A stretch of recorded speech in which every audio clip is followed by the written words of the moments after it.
Саламатсыздар урматтуу көрүүчүлөр, биз номер 29 Акбала Шамилсаев атындагы орто мектебинин 10-Б классынын окуучулары. Биздин тема мектепте өткөн кыздардын арасындагы рекетчилик.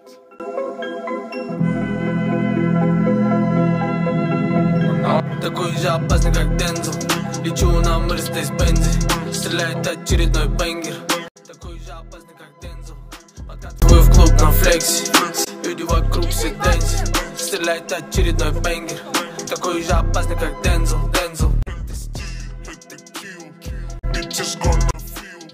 Son var mı? Yok.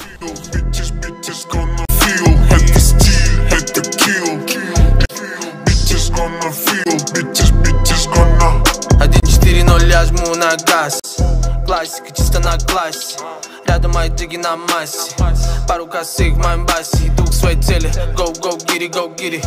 Wait a minute, wait a minute, wait a minute. Крутится жизнь как спиннер. В этой жизни я винен. Вашим дамам нравится мой голос, моя гамма. Дай мне микрофон, это моя катана. Ben analitikte bir klas yetekçisi boğum.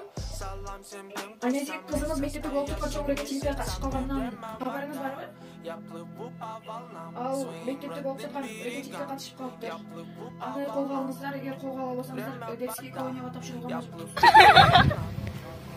Мектепте класс жетекшиңер звонок кылды. Силер мектепте рекетчилик кылып атат десиңер. Жетекеңер чалды.